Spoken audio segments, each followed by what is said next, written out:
د اسیا جام په لړ کې نن یوه بله برخلیک ټاکونکې لوبه د افغانستان او بنګلادیش ترمنځ ترسره کیږي.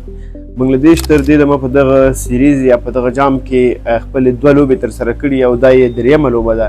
له سریلانکا څخه یې ماته خوړلې او له خپل رقیب هانګ نه یې لوبه ګټلې ده.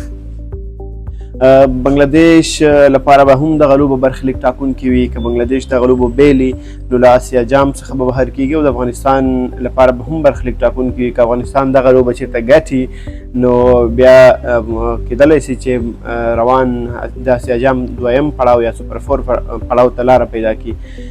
افغانستان به هم هڅه کوي چې دغه لوبه وګټي او بنګلادیش به هم هڅه کوي چې دغه لوبه وګټي. خو زما په ان ډېر فشار باید په بنګلادیش باندې، ځکه چې بنګلادیش په هڅه کوي چې چېرته دغه لوبه بېلي نو له اسیا جام څخه به بهر کېږي. هغوی به ډېر فشار اخلي چې دغه لوبه وګټي نسبتا افغانستان ته. د افغانستان او بنګلادیش ترمنځ دغه لوبه هم په شیخ زاید کرکټ لوبغالي کې ترسره کېږي، چېرته چې له ورو توپ اچوونکو څخه تیز توپ اچوونکي ښه ځلېدلی سي او امکان لري چې ښه وځلېږي. په دغه لوبغالي باندې مخکې هم په ویډیو کې خبرې کړې وې. د ورو توپ اچوونکو په نسبت تیز توپ اچوونکي ښه ځلېږي. 145 د اول انینګ ایوریج دی ورباندې 210 ډېرې منډې جوړې شوي دي. کمې منډې په دغه لوبغالي باندې 4 منډې جوړې شوي چې 10 لوبغالي پکې اوټ شوي. 140 د ډېرو منډو هدف دی چې په دغه لوبغالي چیس شوی دی او 129 کمې منډې دي چې ترې دفاع شوې ده. نو د افغانستان او بنګلادیش ترمنځ په تېرو 10 لوبو کې له ښه بخته افغانستان شپږ لوبې ګټلې او بنګلادیش 4 ګټلې دي. په تېرو 5 لوبو کې که وګورو موږ 3 لوبې ترې ګټلې او هغوی 2 لوبې ګټلې دي. په تېر اسیا جام ته که وګورو افغانستان څخه مونږ لوبه ګټلې وه. په تېر نړیوال جام کې له بنګلادیش څخه مونږ لوبه ګټلې وه. که هر سایډ ته نظر واچوو نو بنګلادیش باندې زموږ تله درنه ده. که توپ اچوونکي توپ وهونکي سبا کې قیاس کړو د هغوی له توپ وهونکو زموږ توپ وهونکي ښه دي، د هغوی له توپ اچوونکو زموږ توپ اچوونکي ښه دي. که له هرې زاویې وګورو په بنګلادیش باندې زموږ تله درنه ده او انشاءالله دغه لوبه به هم ګټو. په دغې لوبې کې د افغانستان لپاره کی لوبغالی نور احمد ثابتېدلی سي، ځکه چې میسټري سپینر دی. په دغه لوبغالي که راشد خان ټاس ګټي ښایي لومړنۍ توپ وهنه وکړي او که توپ وهنه کوي نو هدف باید له 180 څخه لوړ وي. بیا به بنګلادیش ونه توانېږي چې دغه هدف چیس کړي. او که موږ چېرته توپ اچونه کوو یا بنګلادیش ټاس ګټي او لومړنۍ توپ وهنه کوي نو بیا پکار دا ده چې د بنګلادیش لوبډله له 150 منډو څخه مخکې راټوله کړو او هدف 150 څخه کم کړو. که چېرته هدف 150 څخه کم وي نو ښایي افغانستان په ډېرې اسانۍ سره ترلاسه کړي او یا یې ترلاسه کړي. که په سخته ترلاسه کوي هم ښایي هدف ته ورسېږي او لوبه وګټي. تمه ده چې ګربز به انشاءالله خپل فارم ته راځي، ځکه بنګلادیش سره ډېر لوبېدلی، د بنګلادیش لوبغاړو سره لوبېدلی دی، د بنګلادیش له فست بالرانو سره لوبېدلی، له سپینرانو سره لوبېدلی.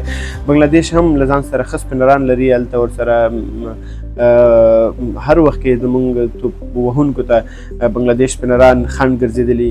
د افغانستان لپاره به کی لوبغاړي په دغه لوبه کې نور احمد وي، که چېرته ګلبدین ته چانس ورکول شي ښایي په بالینګ کې ښه ثابت شي، ځکه ورو بالونه له ځان سره لري. تیز بال هم کولی شي، نسبتا تیز کولی شي، خو ورو بالونه ډېر له ځان سره لري. په توپ وهنه کې به صدیق اتل انشاءالله ځان ثابتوي او همدارنګه ابراهیم خدای دې وکړي چې ګربز خپل فارم ته راوګرځي او په نړۍ لوبه کې 500 له 500 ډېرې منډې جوړې کړي.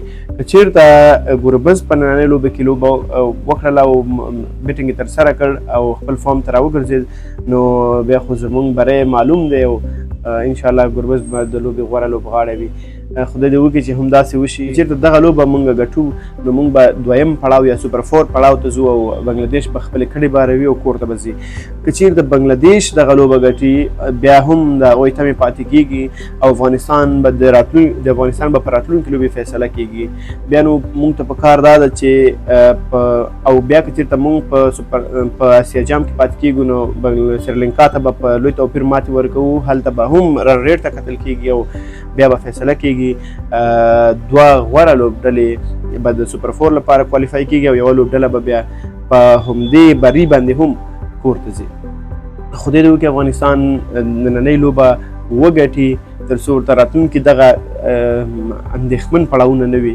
د افغانستان لپاره یو بد خبر دا دی چې نوین الحق ټپي شوی دی. همیشه یې د بنګلادیش پر وړاندې ټف لوبې کړي دي. که په یاد مو وي په تېر نړیوال جام کې د بنګلادیش ښه لوبغاړي محمد الله په ډېر ورانو وخت کې آوټ کړ د بنګلادیش لپاره او له ښه بخته هغه لوبه موږ وګټله.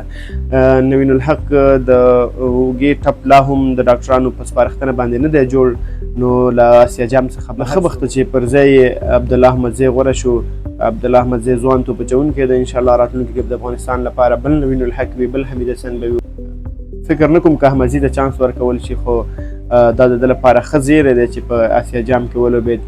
خدای دې وکړي چې موږ آسیا جام وګټو، نو دا به بیا په فخر سره وایي چې دا زه د هغې ګټل شوې لوبډلې برخه وم چې آسیا جام یې ګټلی دی.